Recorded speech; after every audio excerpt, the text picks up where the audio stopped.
Hey, this is Paula from Plantland, and we're doing one more little seminar here that we're talking about soil testing. Soil testing is important when you're a gardener because if you're succeeding in your garden and having lots of growth, lots of vegetables, and lots of harvest, they're using nutrients from your soil. They're depleting that soil. So you have to know whether or not you need to refresh that soil every year. Generally, once you have a garden space, you know that you're going to be amending that soil every year. On our website, we have a really good handout that I wrote about soil testing, and we have another handout that I wrote about soil elements and amendments. I'm going to do a really quick overview here about how you use a soil test kit. These are better to read if you want to understand more about soil testing. One of the things you should understand, these little kits that we sell, they're very good little kits. This comes with a soil pH test, and you'll see there's 3 capsules in that tube, and actually I think it had 4, yeah, it must have had 2 in each, 2 tubes, 2 capsules in each tube for soil pH.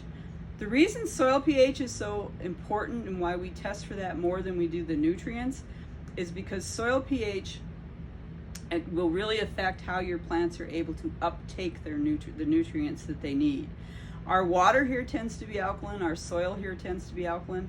That's not a uniform thing across the valley, but it's the most common thing. So we do worry about soil pH more than we worry about other things. And just real quick, I'll show you.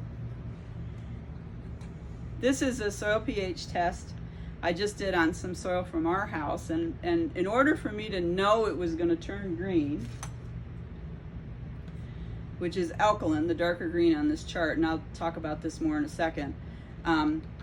This is actually soil from the edge of our driveway, so I knew that was going to be some pretty nasty native soil, and you can tell it is. It's very, very alkaline, very high in alkalinity. So these little soil test kits, these rapid test kits, are very easy to use. There's a few things that are important that you need to know.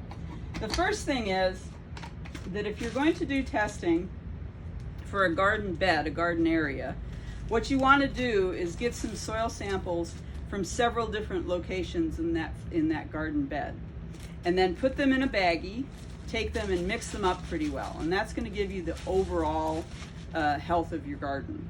You don't have to test where you're going to plant carrots and then test some more for where you're going to plant peas, or test some more for where you're going to plant tomatoes.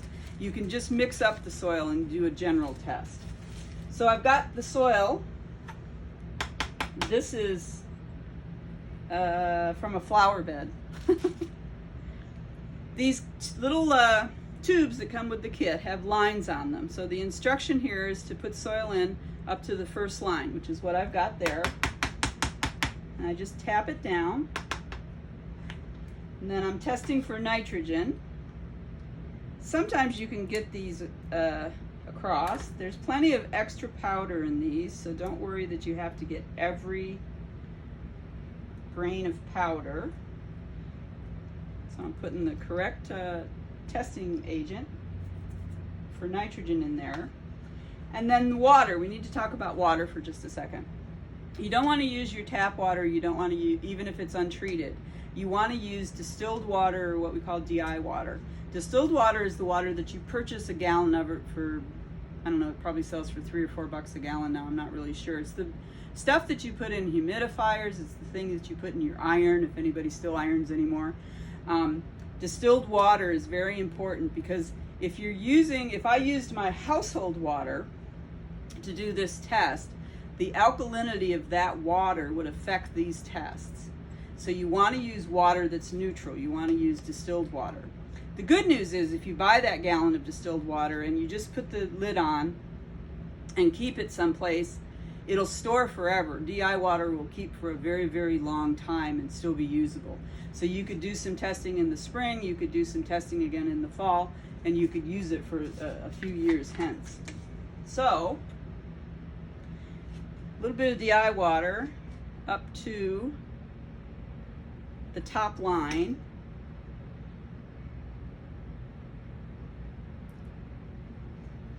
Put the lid on.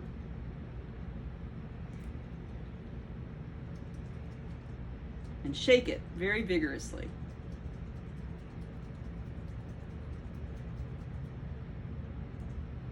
And then let it sit and settle out. So that's the ease of using these kits. Now you'll see here on the back is a color chart. It's pretty rare that you get these colors to look exactly the way they look on this chart.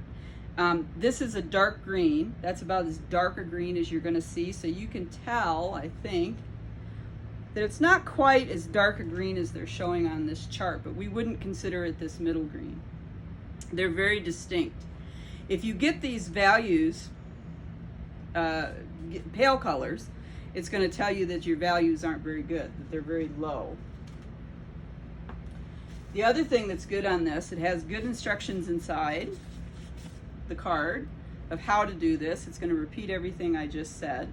It's going to tell you a little bit about what you're testing for, and then it has a good chart on it that talks about soil pH that different vegetables prefer and different kinds of plants prefer. That's also on our handout on our website. You can see that that's on the back for most common vegetables. You can see that this nitrogen one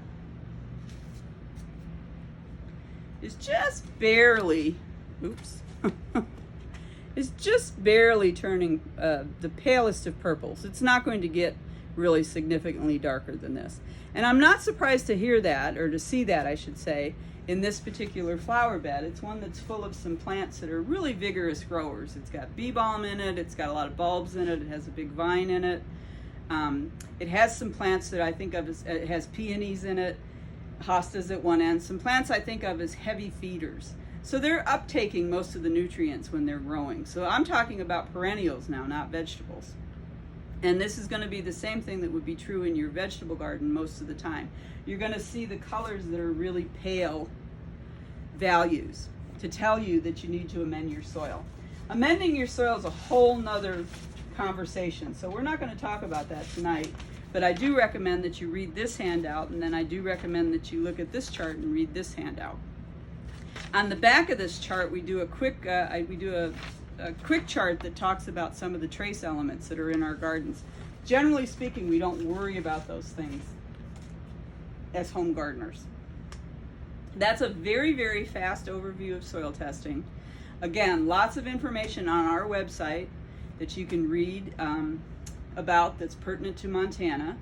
Again, I'm going to plug the State Extension Service, MSU, over in Bozeman. Their website is a very good, another source of Montana gardening information. Plantland carries all kinds of test kits. We carry some that contain far more test supplies than this, and we carry simple pH ones that are just pH testing if you are a gardener who knows that you've just been amending your soil pretty regularly. So if you have any questions about soil testing, stop by. It's a really good thing to do this time of year because it's going to tell you what you need to do to your garden soil. And lots of quick information in this little thing. Hopefully you've learned something. This is Paula from Plantland, and I hope you're all gardening.